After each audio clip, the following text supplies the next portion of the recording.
Hello guys, welcome to my YouTube channel Engineering Maths with Suresh. Now, well guys, ऐसा देखा गया है बहुत से बच्चों के साथ ऐसा है कि वो अपने सेमेस्टर एग्जामिनेशन में बाकी सभी सब्जेक्ट्स में अच्छे मार्क्स स्कोर कर लेते हैं, बट एक इंजीनियरिंग मैथमेटिक्स एक ऐसा सब्जेक्ट देखा गया है कि जिसके अंदर या तो वो मार्जिन में पास होते हैं या उसके अंदर वो बैक लेकर के आते हैं। अब उसका रीजन क्या है, बच्चे क्यों डरते हैं, ये समझ में नहीं आता। तो आप मेरे साथ मेरे चैनल के साथ बने रहें, तो मैं आपको सिखाऊंगा कि इंजीनियरिंग मैथमेटिक्स के साथ कैसे खेला जाता है और इंजीनियरिंग मैथमेटिक्स के अंदर कैसे हाईएस्ट मार्क्स स्कोर किए जाते हैं। तो आज से हम अपना फर्स्ट चैप्टर स्टार्ट करने जा रहे हैं, दैट इज फोरियर सीरीज। आज से हमारा जो चैप्टर चलेगा दैट इज फोरियर सीरीज। अब हम बात करते हैं फोरियर सीरीज। फोरियर सीरीज क्या होती है और फोरियर सीरीज की क्या एप्लीकेशन है। तो सबसे पहले क्या है, फोरियर सीरीज क्या होती है। Fourier series basically, Fourier series is an expansion used for periodic function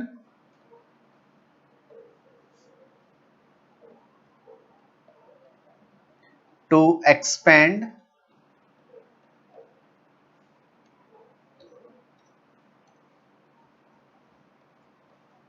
into set of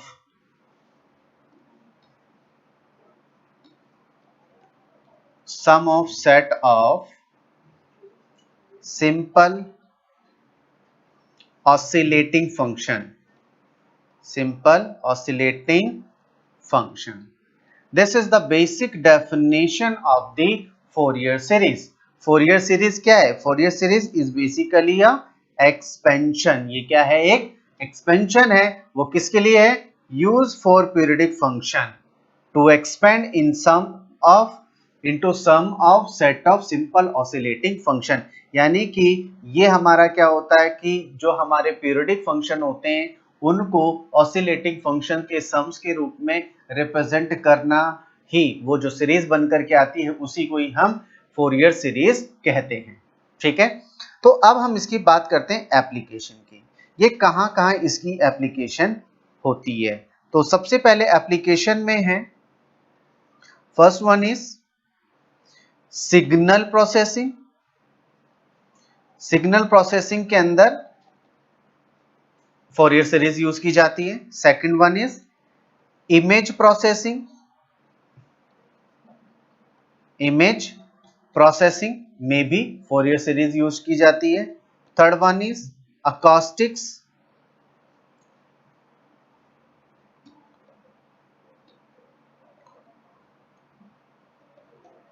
acoustics के अंदर भी फोरियर सीरीज यूज की जाती है। देन फोर्थ वन इज हमारा ऑप्टिक्स में भी हम फोरियर सीरीज को यूज करते हैं। ईटीसी, ईटीसी मींस और भी है हमारे पास application, but it is just for idea where Fourier series is used. Clear. Now अब हम बात करते हैं फोरियर सीरीज के बारे में। हम जानने से पहले सबसे पहले जो इसके अंदर इंपॉर्टेंट पॉइंट्स हैं उससे रिलेटेड हम डिस्कशन कर लेते हैं। तो सबसे पहले इसके अंदर क्या है, अभी जैसे कि डेफिनेशन में देखा है, डेफिनेशन में क्या है, it is used for periodic function. It is used for periodic function. तो सबसे पहले अब हम बात कर लेते हैं पीरियोडिक फंक्शन क्या होते हैं। पीरियोडिक फंक्शन क्या होते हैं? पीरियोडिक फंक्शन क्या होता है? अ फंक्शन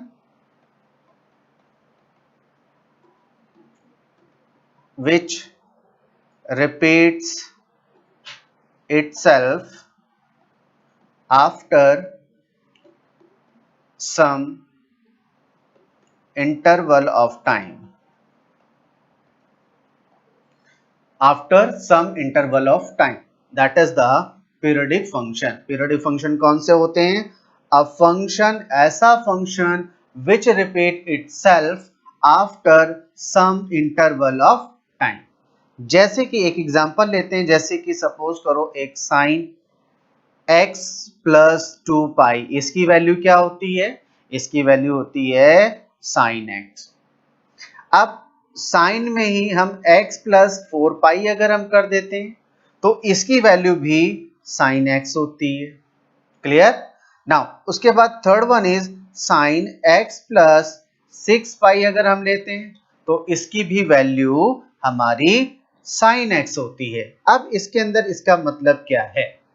इसका मतलब क्या है? ये एक हमारा पीरियोडिक फंक्शन है जो कि ये टाइम इंटरवल के बाद ये हमारा सेम इनिशियल पोजीशन पे आ जाता है, यानी कि उसकी वैल्यू साइन एक्स ही हो जाती है। अब हमें इसके अंदर टाइम पीरियड की अगर हम बात करेंगे कि कितने टाइम पीरियड के अंदर वो हमारा सेम वैल्यू रिपीट करता है, तो साइन के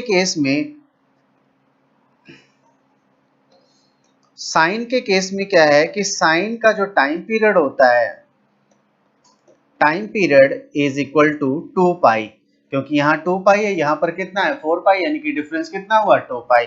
यहाँ पर इसमें कितना है 6, 4 से 6 हो गया, 6 के बाद इसका जो डिफरेंस आएगा 6 में से अगर हम 4 घटाएंगे तो कितना आएगा 2 पाई, यानी कि जो इसका साइन का जो टाइम पीरियड है दैट इज 2 पाई, यानी कि after some interval of time का इसका मतलब क्या है कि जो 2 पाई के बाद साइन की जो वैल्यू है वापस उसी इनिशियल पोजीशन पे आ जाती है। क्लियर? अब हम बात करते हैं even function and odd function. यहां पर हम लिखते हैं इवन फंक्शन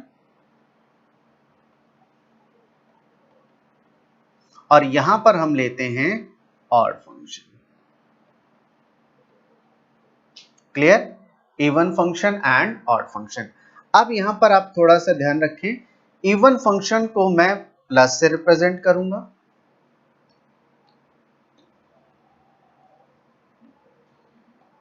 इवन फंक्शन को मैं प्लस लूंगा और ऑड फंक्शन को मैं माइनस। क्लियर? अब इवन फंक्शन क्या होते हैं? पहला पॉइंट, इवन फंक्शन में अगर हम किसी भी फंक्शन में साइन चेंज कर देते हैं और उसकी वैल्यू फिर पॉजिटिव आ जाती है तो वो हमारा इवन फंक्शन होता है। अब ऑड फंक्शन में क्या, अगर हमने इसका साइन चेंज किया और उसका वैल्यू वो साइन चेंज करने के बाद ही वैसी की वैसी आ जाए, यानी कि ये हमारा f ऑफ x इस फॉर्म में आ जाए, तो ये हमारा हो जाता है ऑड फंक्शन। क्लियर? अब इवन फंक्शन के एग्जांपल्स कौन से? इवन फंक्शन का एग्जांपल सबसे पहले क्या है, x square mode x। Clear? cos x ये हमारा इवन फंक्शन होता है, साइन स्क्वायर x ये भी हमारा इवन फंक्शन है। अब हम ऑड फंक्शन की बात करते हैं, तो x मेरा ऑड फंक्शन है, x का क्यूब मेरा ऑड फंक्शन है। नाउ साइन x मेरा ऑड फंक्शन है और tan x भी मेरा ऑड फंक्शन है। क्यों? क्योंकि जब मैं यहां पर साइन चेंज करूंगा तो उसकी वैल्यू साइन चेंज करके ही आएगी। क्लियर? अब हम थर्ड पॉइंट पे बात करते हैं। थर्ड पॉइंट में हम इसकी प्रॉपर्टी की बात करते हैं। प्रॉपर्टी में क्या है कि जैसे दो इवन फंक्शन है, एक फंक्शन हमारा इवन है उसको मैंने प्लस लिया, दूसरा भी फंक्शन प्लस है, तो दो इवन फंक्शन का मल्टीप्लाई हमेशा ही इवन होता है। क्लियर? दो इवन फंक्शन का मल्टीप्लाई हमेशा इवन होता है। और दूसरी चीज क्या है, एक ऑड फंक्शन और अगर हम दूसरे ऑड फंक्शन के साथ मल्टीप्लाई करते हैं तो ये क्या हो जाता है, ये हमारा इवन फंक्शन हो जाता है। क्या हो जाता है, ये हमारा इवन फंक्शन हो जाता है। क्लियर? अब सिमिलरली ऑड फंक्शन में देखते हैं, ऑड फंक्शन में प्रॉपर्टी रूल लगाएंगे जब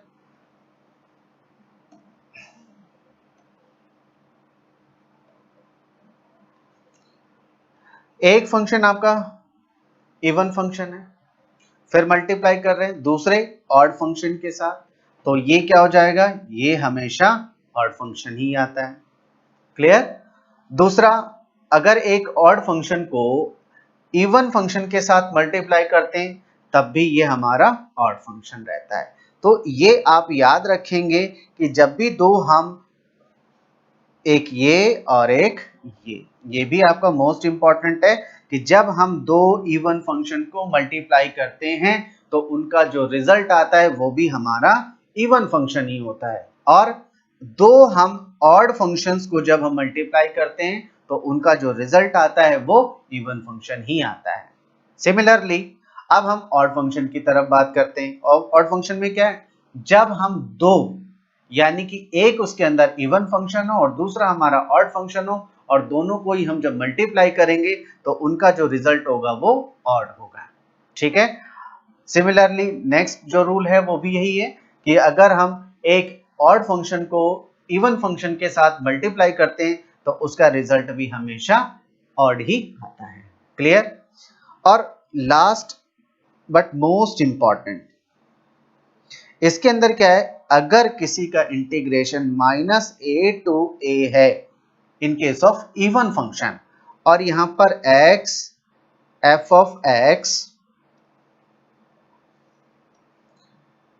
x dx है, तो जो ये हमारा जो इसका इंटीग्रेशन होगा वो हो जाएगा 0 से पाई, 0 से यहां पर a है, पाई नहीं है, यहां पर क्या है, ये हमारा 0 से a कर देते हैं और यहां पर हम 2 से मल्टीप्लाई, जैसा कि आपने 12th में भी देखा होगा।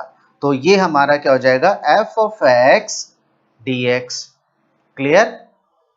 बट यहां पर जो है ये थर्ड है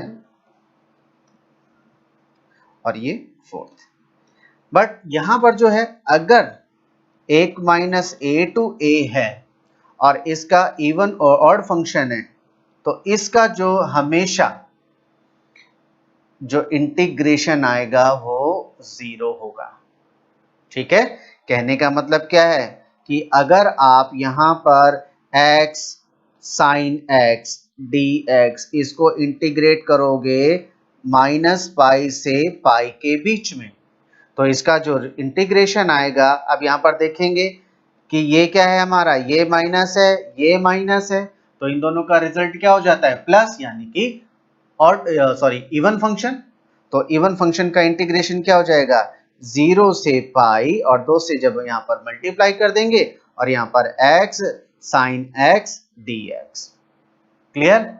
बट यहां पर ऐसा नहीं होगा, इस तरफ यहां पर अगर हम x cos x इसको अगर हम इंटीग्रेट करते हैं -पाई टू पाई तो इसका इंटीग्रेशन हमेशा ही 0 आएगा। ठीक है।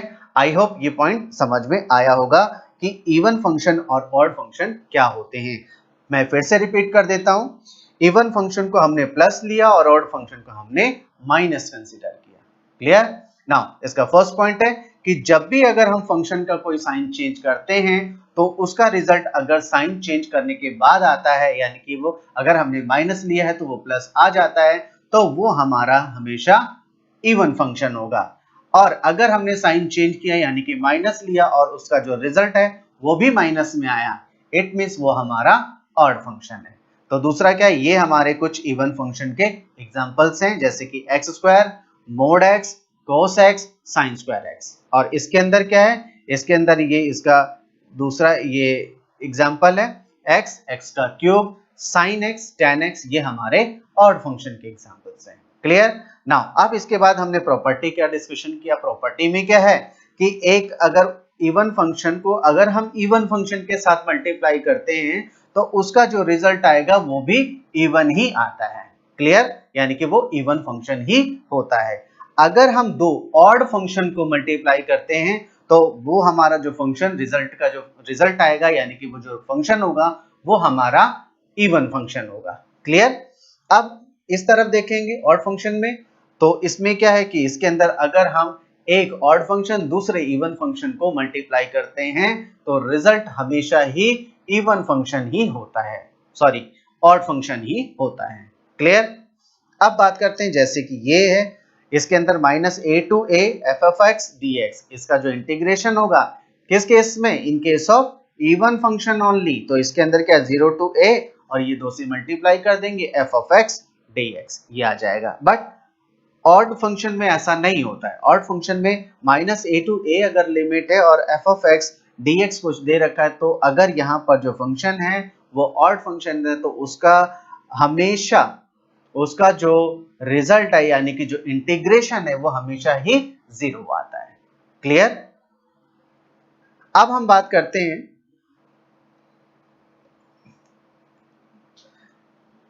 लेबनिट्स सक्सेसिव इंटीग्रल, ये हमारा थर्ड पॉइंट है। सेकंड पॉइंट वाज हमारा जो अभी ऑड फंक्शन, और इसको हम सेकंड पॉइंट कर देते हैं, ये ऑड फंक्शन और इवन फंक्शन को। क्लियर। अब लेबनिट्स फंक्शन, जैसा कि आपने पिछली क्लासेस में भी पढ़ा है, लेबनिट्स सक्सेसिव इंटीग्रल हम किस लिए यूज करते हैं, जब हमें n टर्म्स का इंटीग्रेशन करना हो तो उसके लिए हम direct Leibniz successive integral use कर लेते हैं। जैसे कि integration of u v dx, ये अगर हमें लेबनिट्स सक्सेसिव इंटीग्रल की फॉर्म में लिखना हो तो हम क्या करते हैं, सबसे पहले u as it is, first u हमें एज इट इज लिखना है, और यहाँ पर v1 पहला प्लस दूसरा माइनस का, यहाँ पर u1 और v2, फिर तीसरा प्लस का u2 और v3, and so on to infinity तक जाता है। अब यहाँ पर u क्या है, u है हमारा u1, u1 क्या हो जाता है हमारा du ओवर dx, u2 क्या हो जाता है हमारा du1 dx, u3 क्या हो जाएगा du2 dx। क्लियर। अब v हमारे क्या है, ये जो हमारी v की जो वैल्यूज हैं ये हमारी क्या है, v1 क्या है, v2 क्या है, v3 क्या है। तो v1 जब हम निकालते हैं, v1 क्या होता है integration of v dx। Clear. v2 क्या हो जाएगा integration of v1 dx, v3 क्या हो जाएगा integration of v2 dx and so on, ऐसे ही हम निकालते जाते हैं। ठीक है। तो जैसे कि अब सपोज करो मेरे पास कोई एक क्वेश्चन है, जैसे कि x square sine x। Clear. अगर मुझे इसको इंटीग्रेट करना है dx, तो हम हमेशा सबसे पहले ये ध्यान रखना, साइन वाले जो फंक्शन होते हैं वो साइन कोस टेन, ये जो फंक्शन होंगे हम इसको v लेंगे, और इस फॉर्म के फंक्शन को हम u लेंगे। क्या लेंगे हम u लेंगे। तो हम क्या करते हैं, सबसे पहले लेबनिट्स सक्सेसिव इंटीग्रल यूज करेंगे। कैसे, first function v1 plus minus u1 v2, फिर प्लस u2 v3, फिर माइनस एंड सो ऑन, चलते रहेंगे। ठीक है। अब यहां पर क्या है, u1 मेरा एज इट इज यही फंक्शन एक्स स्क्वायर, v1 क्या है इंटीग्रेशन ऑफ दिस, v का इंटीग्रेशन ना, तो ये क्या हो जाएगा, ये हो जाएगा माइनस कॉस x। क्लियर। अब यहां पर माइनस है u1, u1 क्या है इसका डिफरेंशिएशन, u का डिफरेंशिएशन है, तो ये हो जाएगा 2x, और v2 मेरा क्या है इसका इंटीग्रेशन, तो माइनस, तो ये माइनस है ही ऑलरेडी, cos क्या हो जाता है साइन x। क्लियर। फिर यहां पर क्या है ये प्लस है, u2 क्या हो जाएगा 2x, 2x का जो डिफरेंशिएशन है तो वो सिर्फ 2 ही रहेगा। अब उसके बाद यहां पर क्या है साइन x, अगर मैं यहां पर साइन ले लेता हूं तो ये क्या हो, ये sine minus sine x, minus already यहां पर लगा दिया। ठीक है। और यहां पर क्या है साइन x का माइनस कॉस x। क्लियर। तो अब यहां पर क्या हो जाएगा, यहां पर हो जाएगा x square minus cos x minus minus plus 2x sine x, और फिर ये हो जाएगा मेरा minus minus plus 2 cos x। Clear. अब हम बात करते हैं फोरियर सीरीज कैसे यूज की जाती है और इसका क्या एक्सपेंशन है। ठीक है। तो सबसे पहले देखिए फोरियर सीरीज, हमें इस में फुल रेंज फोरियर सीरीज की बात करनी है। full range Fourier series and half range Fourier series. Clear? Full range Fourier series and half range Fourier series. यहां पर इसको मैं पूरा ही लिख देता हूं, half range Fourier series. Clear? Now अब हम बात करते हैं Fourier expansion क्या होता है. Fourier expansion f of x is equal to a naught by 2 plus summation to n is equals to 1 to infinity a n cos n pi x over L plus n equal to 1 to infinity b n sin n pi x over L. इसको मैं यहां पर लिख देता हूं,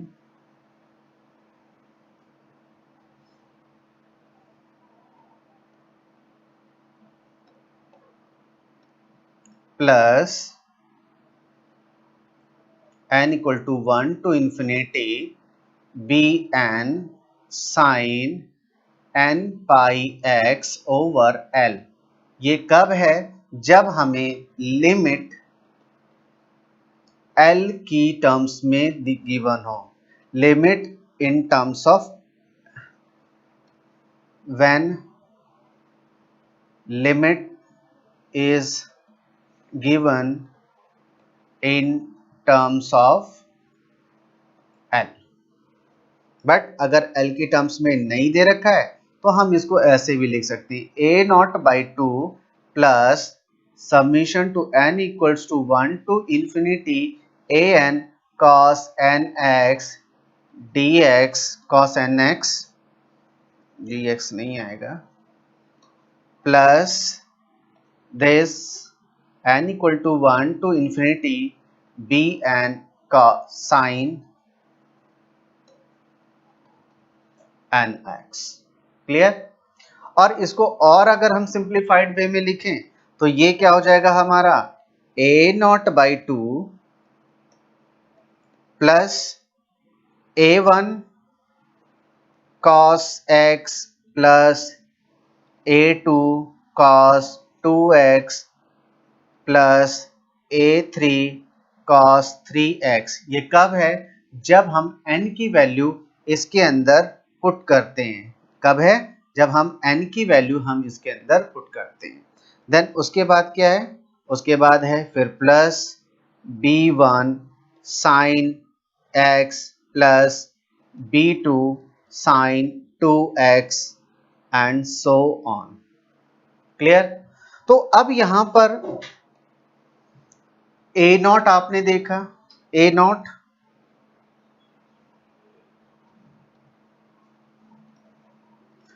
a1 b1 etc. इसको हम क्या कहते हैं? Are coefficient of Fourier series. ये क्या होते हैं हमारे? Coefficients of Fourier series. अब जैसे कि इसके अंदर a नॉट हमारा क्या हो जाएगा? a नॉट होगा 1 over pi integration 1 f of x dx. Clear? 1 over pi f of x dx. ये हमारा क्या हो जाएगा? a नॉट की वैल्यू. ठीक है? अब यहां पर हमने लिमिट ले लिया अगर a से 2 पाई. क्लियर? नाउ अब a1 क्या हो जाएगा मेरा? a1 हो जाएगा 1 ओवर पाई इंटीग्रेशन 0 से 2 pi f of x cos nx dx. But अब जैसे कि मैंने ऑड फंक्शन और इवन फंक्शन बताया है, जैसा मैंने ऑड फंक्शन और इवन फंक्शन है, अगर ये याद रखना, अगर ये इवन फंक्शन हो जाता है तो इसकी वैल्यू हमेशा ही 0 होती है और फिर आप विदाउट इंटीग्रेशन किए हुए इसका डायरेक्ट आंसर आप 0 लिख सकते हैं. क्लियर? याद रहे, अगर यहां पर ये function even function odd function निकल जाता है यानी कि माइनस आ जाता है तो ये हमेशा इसका जो इंटीग्रेशन है वो 0 होता है। आप इसका आंसर डायरेक्ट 0 लिख सकते हैं। ठीक है, अब सिमिलरली बी ए एन और बी एन, ये हो जाएगा 1 over pi integration 0 to 2 pi F of X sine N X D X. तो इसका ये हमारा कैलकुलेट करना होगा। बट यहां पर भी आप ध्यान रखेंगे, अगर अगर इन दोनों का मल्टीप्लाई भी माइनस आ जाता है, अगर इन दोनों का भी मल्टीप्लाई माइनस आ जाता है, यानी कि अगर ये एक प्लस का है और ये एक माइनस का है, या ये कह सकते हैं यहाँ माइनस का है और यहाँ पर प्लस का है, तो कुछ भी अगर ऐसा हो जाता है तो उसका इंटीग्रेशन भी 0 होता है। बट वो कंडीशन हमारी अलग है, ये याद रखना।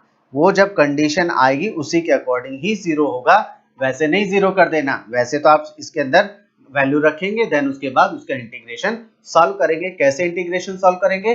बाय अप्लाइंग लेबनिट्ज सक्सेसिव इंटीग्रल, जो कि मैंने फॉर्मूला पीछे बताया हुआ है। क्लियर? आई होप आपको इतना क्लियर होगा। तो अब हम एक क्वेश्चन पे चलते हैं।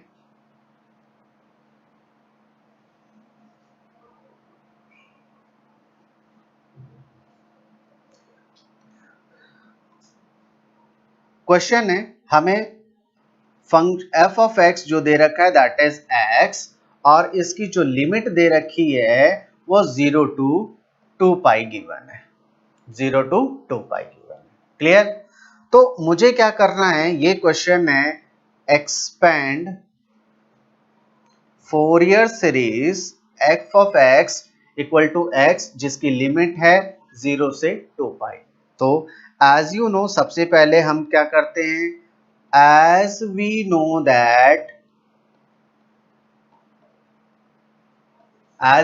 that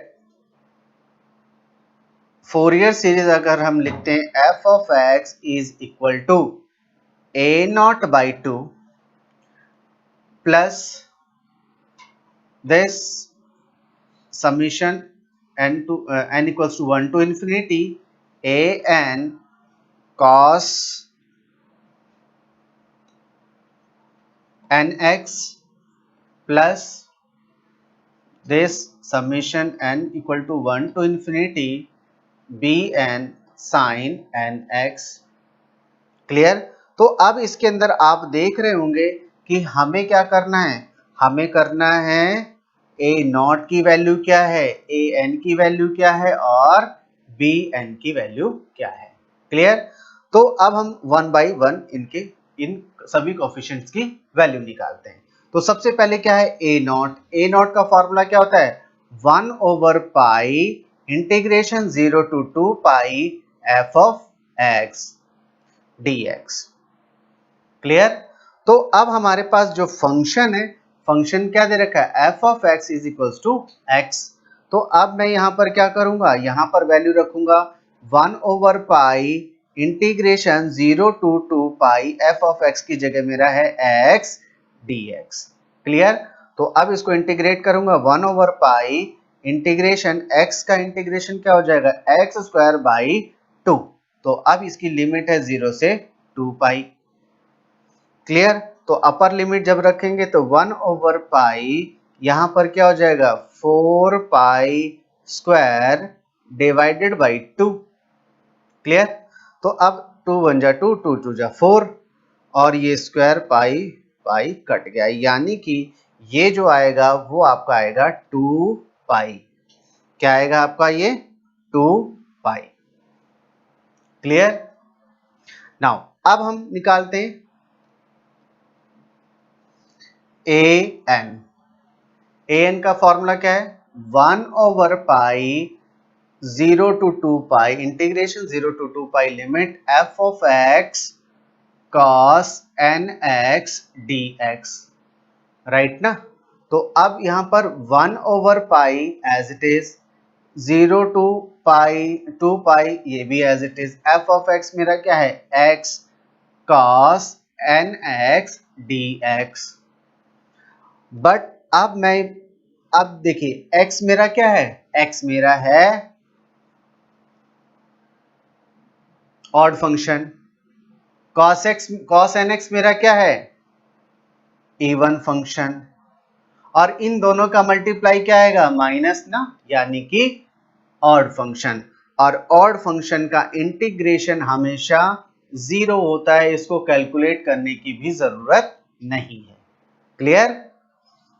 आप ऐसे चेक करेंगे कि यहां पर वही प्लस का साइन, अगर यहाँ पर पॉजिटिव कोई इवन फंक्शन है तो यहाँ प्लस, यहाँ ऑड फंक्शन है तो यहाँ माइनस, और फिर उसके बाद मल्टीप्लाई करके अगर साइन माइनस का आता है तो और वो हमारा फिर ऑड फंक्शन हो जाता है, और ऑड फंक्शन का इंटीग्रेशन हमेशा ही 0 होता है, तो इसलिए हम इसकी डायरेक्ट वैल्यू इसकी रख सकते हैं।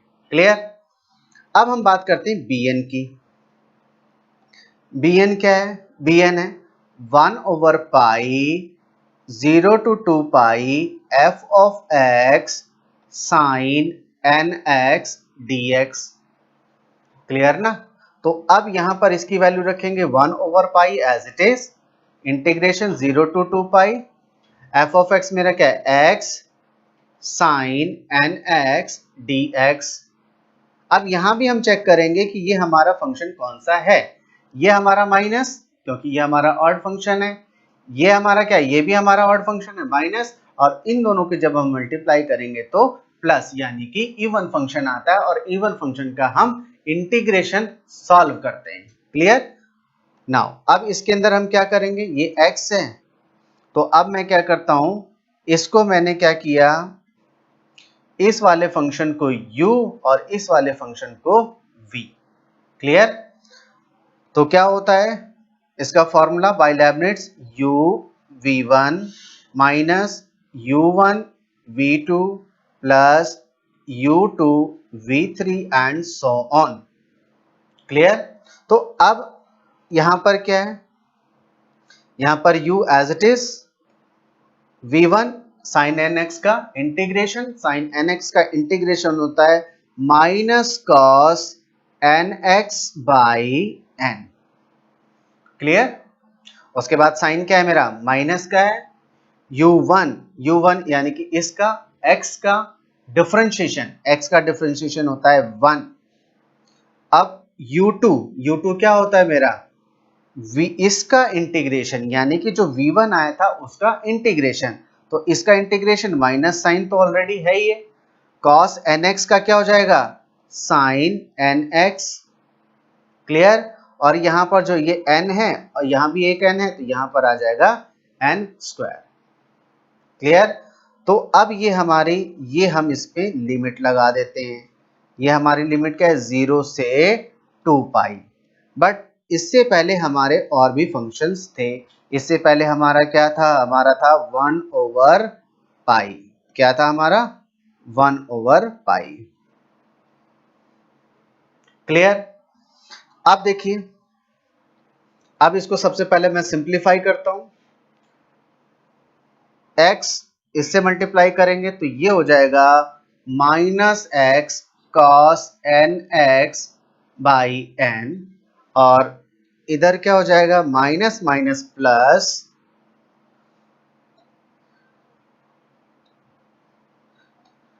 Minus minus plus sin nx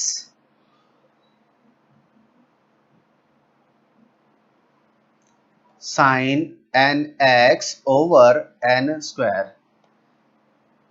minus minus plus sin x over n square, और इसकी जो लिमिट है वो है 0 से 2 पाई, और यहां पर 1/पाई ऑलरेडी है। क्लियर? तो अब यहां पर क्या होगा, सबसे पहले मैं अगर ये 2 पाई रखता हूं तो यहां पर 1/पाई, तो यहां पर -2 पाई cos n2 pi over n, फिर plus sign 2n pi over n square. अब माइनस माइनस माइनस प्लस 0, यहां पर 0 रखूंगा तो ये वाली टर्म हो जाएगी मेरी 0, है ना। जब मैं x की जगह यहां पर जब मैं 0 रखूंगा तो पूरी टर्म 0 हो जाएगी, तो ये हो गया 0। और उसके बाद क्या है, ये sin nx है, sin nx sin 0 की भी वैल्यू 0 होती है। क्लियर? अब हम इसके अंदर देखते हैं। अब इसके अंदर क्या है, sin 2n पाई, sin 2n पाई की भी वैल्यू हमारी होती है 0। आप ये याद रखेंगे, sin n पाई या 2 पाई जितना भी उसकी वैल्यू क्या होती है, वो होती है 0। तो ये भी वैल्यू हो गई हमारी 0।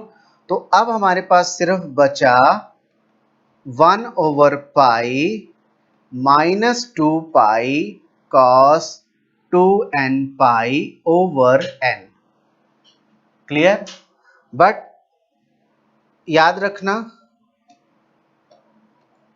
cos 2n पाई की वैल्यू होती है 1। तो जब ये वैल्यू मैं यहां पर रखूंगा तो ये बन जाएगा हमारा 1 over pi minus 2 pi over n। Clear? और ये पाई कैंसिल, तो यानी कि -2 over n, ये हमारा आ जाएगा bn की वैल्यू। क्लियर? अब हम क्या करेंगे, अब हम सिर्फ सीरीज के अंदर इसकी वैल्यू रख देंगे। हमारी सीरीज क्या थी, f of x a0/2 plus summation and equal to 1 to infinity f of x नहीं, an cos nx plus summation n equal to 1 to infinity bn sin nx। Clear? तो अब एज यू नो, ये वाली value an तो हमारा 0 आया, तो ये वाली वैल्यू पूरी कंप्लीटली 0। तो अब हमारे पास सिर्फ बचेगा a0 की जो वैल्यू है, a0 की वैल्यू है हमारे पास 2 पाई, a0 की वैल्यू है 2 पाई, और ऑलरेडी यहां पर नीचे 2 है तो 2। क्लियर? अब प्लस bn की जो वैल्यू है -2 over n sign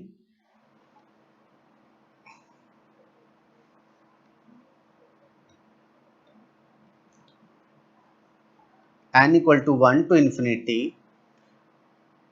sin nx। Clear?